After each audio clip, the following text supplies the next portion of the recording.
ಪ್ರಾಣ ಪ್ರತಿಷ್ಠಾಪನೆ ವಿಷಯದಲ್ಲಿ ಅವರು ನಡೆಸ್ತಾ ಇರತಕ್ಕಂತ ಸಣ್ಣ ಮಟ್ಟದ ರಾಜಕಾರಣ ಏನಿದೆ, ಒಬ್ಬ ಸಚಿವ ಬೊಂಬೆಗೆ ಹೋಲಿಸ್ತಾನೆ, ಇನ್ನೊಬ್ಬ ಸಚಿವ ಇನ್ನೊಂದು ರೀತಿ ಮಾತಾಡ್ತಾನೆ, ಇನ್ನೊಬ್ಬ ನಾನೇ ಯಾಕೆ ದುಡ್ಡು ಕೊಡ್ಬೇಕು ಅಲ್ಲಿಗೆ ಅಂತ ಕೇಳ್ತಾನೆ. ಈ ರೀತಿಯ ಒಂದು ದುರ್ವ್ಯವಹಾರದ ಜೊತೆಗೆ ಆಮಂತ್ರಣ ಬಂದ ನಂತರವೂ ಕೂಡ ಅಯೋಧ್ಯೆಗೆ ನಾವು ಹೋಗಲ್ಲ ಅನ್ನುವಂತ ಕಾಂಗ್ರೆಸ್ ತೆಗೆದುಕೊಂಡಂತ ಅಧಿಕೃತ ನಿಲುವಿದೆಯಲ್ಲ, ಅದನ್ನು ಪ್ರತಿಭಟಿಸಿ ವಿಭೀಷಣ ಮಾನಸಿಕತೆಯಲ್ಲಿ ಇರ್ತಕ್ಕಂಥ ರಾಮ್ ಭಕ್ತರು ಕಾಂಗ್ರೆಸ್ನ ತೊರಿಬೇಕು ಅಂತ ತಮ್ಮ ಮೂಲಕ ನಾನು ವಿನಂತಿ ಮಾಡ್ತೇನೆ.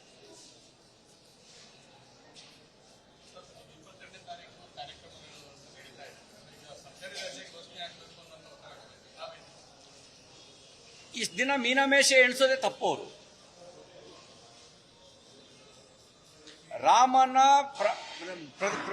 ರಾಮಲಲ್ಲಾನ ಪ್ರಾಣ ಪ್ರತಿಷ್ಠಾಪನೆ ಆಗೋ ಸಂದರ್ಭದಲ್ಲಿ ಸರ್ಕಾರಿ ರಜೆ ಕೊಡಿ ಅಂತ ಕೇಳಬೇಕೇನು ಇವರಿಗೆ? ಬಿಜೆಪಿ ಆಡಳಿತ ಇರುವಂತ ಎಲ್ಲಾ ರಾಜ್ಯಗಳು ಈಗಾಗಲೇ ಸರ್ಕಾರಿ ರಜೆ ಘೋಷಣೆ ಮಾಡಿದ್ದಾರೆ. ಕೇಂದ್ರ ಸರ್ಕಾರವು ಸರ್ಕಾರಿ ರಜೆ ಘೋಷಣೆ ಮಾಡಿದೆ.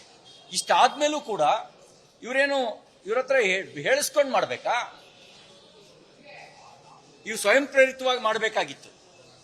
ಪ್ರಾಣ ಪ್ರತಿಷ್ಠಾಪನೆ ವಿಷಯದಲ್ಲಿ ಅವರು ನಡೆಸ್ತಾ ಇರತಕ್ಕಂತ ಸಣ್ಣ ಮಟ್ಟದ ರಾಜಕಾರಣ ಏನಿದೆ, ಒಬ್ಬ ಸಚಿವ ಬೊಂಬೆಗೆ ಹೋಲಿಸ್ತಾನೆ,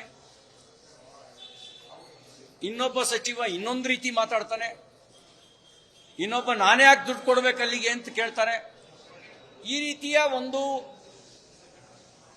ದುರ್ವ್ಯವಹಾರದ ಜೊತೆಗೆ ಆಮಂತ್ರಣ ಬಂದ ನಂತರವೂ ಕೂಡ ಅಯೋಧ್ಯೆಗೆ ನಾವು ಹೋಗಲ್ಲ ಅನ್ನುವಂತ ಕಾಂಗ್ರೆಸ್ ತೆಗೆದುಕೊಂಡಂತ ಅಧಿಕೃತ ನಿಲುವಿದೆಯಲ್ಲ, ಅದನ್ನು ಪ್ರತಿಭಟಿಸಿ ವಿಭೀಷಣ ಮಾನಸಿಕತೆಯಲ್ಲಿ ಇರ್ತಕ್ಕಂಥ ರಾಮ್ ಭಕ್ತರು ಕಾಂಗ್ರೆಸ್ನ ತೊರಿಬೇಕು ಅಂತ ತಮ್ಮ ಮೂಲಕ ನಾನು ವಿನಂತಿ ಮಾಡ್ತೇನೆ.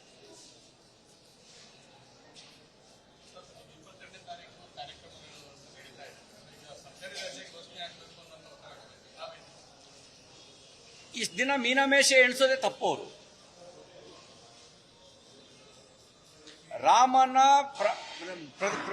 ರಾಮಲಲ್ಲಾನ ಪ್ರಾಣ ಪ್ರತಿಷ್ಠಾಪನೆ ಆಗೋ ಸಂದರ್ಭದಲ್ಲಿ ಸರ್ಕಾರಿ ರಜೆ ಕೊಡಿ ಅಂತ ಕೇಳಬೇಕೇನು ಇವರಿಗೆ? ಬಿಜೆಪಿ ಆಡಳಿತ ಇರುವಂತ ಎಲ್ಲಾ ರಾಜ್ಯಗಳು ಈಗಾಗಲೇ ಸರ್ಕಾರಿ ರಜೆ ಘೋಷಣೆ ಮಾಡಿದ್ದಾರೆ. ಕೇಂದ್ರ ಸರ್ಕಾರವು ಸರ್ಕಾರಿ ರಜೆ ಘೋಷಣೆ ಮಾಡಿದೆ. ಇಷ್ಟಾದ್ಮೇಲೂ ಕೂಡ ಇವರೇನು ಇವ್ರ ಹತ್ರ ಹೇಳಿಸ್ಕೊಂಡು ಮಾಡ್ಬೇಕಾ?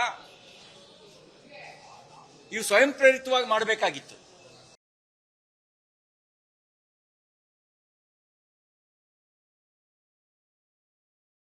ಸ್ಟಾಕ್ ಮಾರ್ಕೆಟ್ನಲ್ಲಿ ಹಣ ಗಳಿಸಬೇಕೆ? ಭಯ ಬಿಡಿ, ಹೂಡಿಕೆ ಮಾಡಿ. ತಿಳಿಯಿರಿ ಸಣ್ಣ ಸಣ್ಣ ಟ್ರಿಕ್ಸ್. ಗೊತ್ತಿಲ್ಲದೆ ಸ್ಟಾಕ್ ಟ್ರೇಡಿಂಗ್ ನಲ್ಲಿ ದುಡ್ಡು ಕಳ್ಕೊಂಡಿದ್ದೀರಾ? ಸ್ಟಾಕ್ ಇನ್ವೆಸ್ಟ್ಮೆಂಟ್, ಸ್ಟಾಕ್ ಟ್ರೇಡಿಂಗ್ ವ್ಯತ್ಯಾಸ ಗೊತ್ತಿಲ್ವೇ? Equity, ETF, derivatives, option contract ಅರಿತು ಲಾಭ ಗಳಿಸಬೇಕೆ? ಚಿಂತೆ ಬೇಡ, 3 ದಿನದಲ್ಲಿ ಕಲಿಯಿರಿ ಸ್ಟಾಕ್ ಮಾರ್ಕೆಟ್ ಸೀಕ್ರೆಟ್ಸ್. ನುರಿತ ತಜ್ಞರಿಂದ ಪಕ್ಕಾ ಟ್ರೈನಿಂಗ್ ಪಡೆಯಿರಿ. ಸಂಪರ್ಕಿಸಿ. ಅನುಕ್ಷಣದ ಸುದ್ದಿಗಳಿಗಾಗಿ ವಿಸ್ತಾರ ನ್ಯೂಸ್ ಯೂಟ್ಯೂಬ್ ಚಾನೆಲ್ ಸಬ್ಸ್ಕ್ರೈಬ್ ಮಾಡಿ. ಹೊಸ ಸುದ್ದಿಗಳ ನೋಟಿಫಿಕೇಶನ್ಗಾಗಿ ಬೆಲ್ ಐಕಾನ್ ಕ್ಲಿಕ್ ಮಾಡಿ. ಲೇಟೆಸ್ಟ್ ಅಪ್ಡೇಟ್ಸ್ಗಾಗಿ www.vistaranews.com ವೆಬ್ಸೈಟ್ಗೆ ವಿಸಿಟ್ ಮಾಡಿ. ಅಂಗೈಯಲ್ಲೇ ಜಗತ್ತಿನ ಸುದ್ದಿ ತಿಳಿಯಲು ವಿಸ್ತಾರ ನ್ಯೂಸ್ ಕನ್ನಡ ಆಪ್ ಡೌನ್ಲೋಡ್ ಮಾಡಿ.